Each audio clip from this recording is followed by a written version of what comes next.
नमस्कार दोस्तों, Hindi short and Guru channel में आपका स्वागत है। यह अंक संख्या 3 एक्सरसाइज नंबर 13 और 14 की स्पीच है जो 100 शब्द प्रति मिनट से बोली जाएगी। तो स्टार्ट करते हैं दोस्तों। महोदय, वर्तमान राजनीति संकट में है।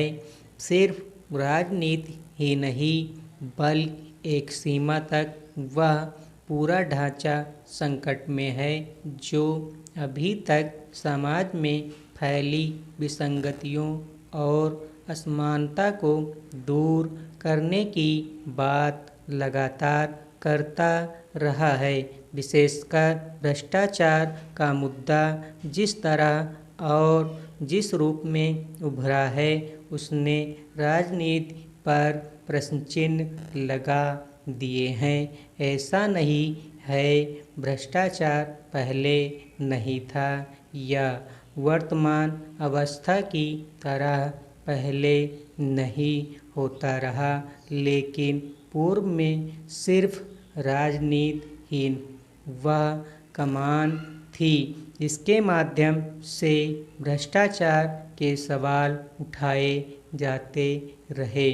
मगर अब न सिर्फ राजनीति को भ्रष्ट बतलाया जा रहा है बल्कि राजनीतिज्ञों द्वारा की जा रही पहल कितनी भ्रष्ट है इस पर कोई दूसरा राजनीतिज्ञ नहीं बल्कि वह तंत्र आरोप लगा रहा है जो अभी तक राजनीति के अनुकूल या अनुरूप ही चलता रहा।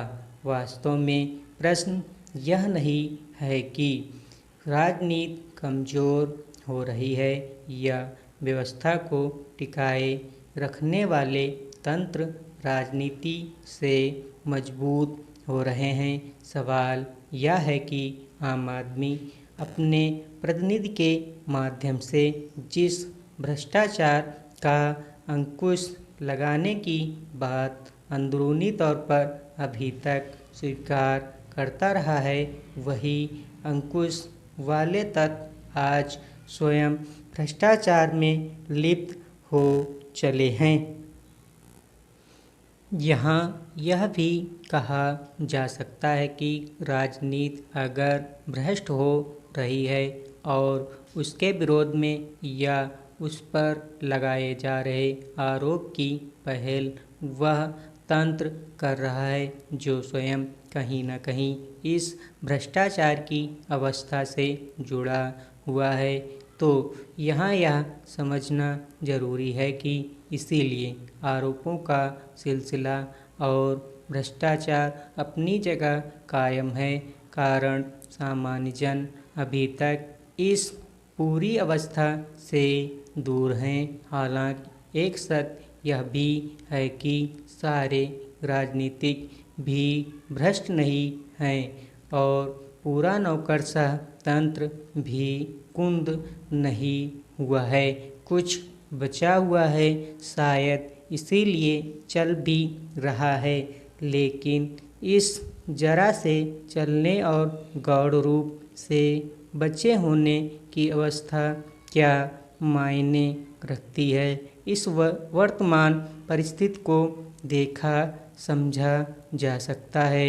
जबकि भ्रष्टाचार और आरोप व्यक्ति को अभ्यस्त कर रहे हैं, इन सब से हटकर कुछ बाहरी तत्व भी समाज में हैं जो विसंगतियों पर अंकुश लगाने का काम कर सकते हैं और कर भी रहे हैं।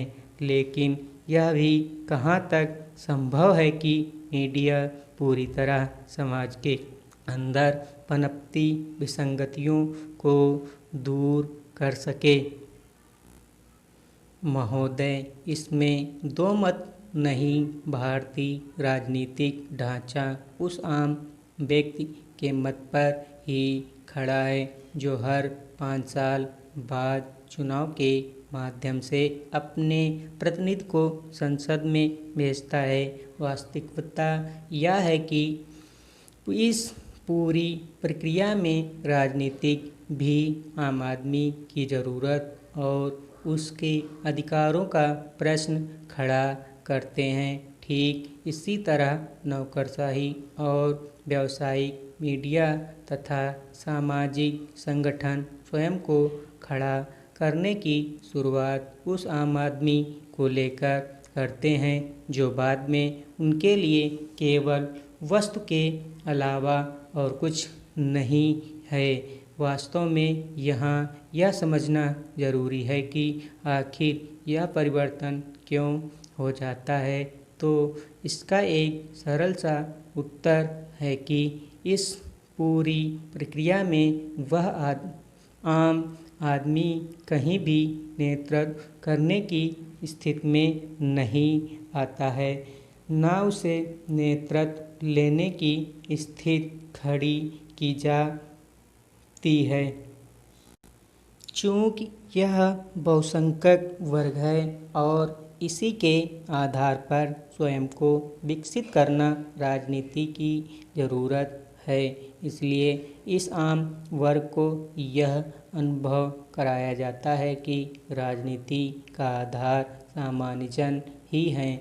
लेकिन जब नीतियाँ लागू करने की बात आती है और विकास का प्रश्न खड़ा होता है तो राजनीति पूरी तरह से उस वर्ग को आश्रय देती है और उसके अनुकूल नीतियाँ लागू करती है जो तत्काल में स्वार्थ सिद्ध करने की स्थिति में हों।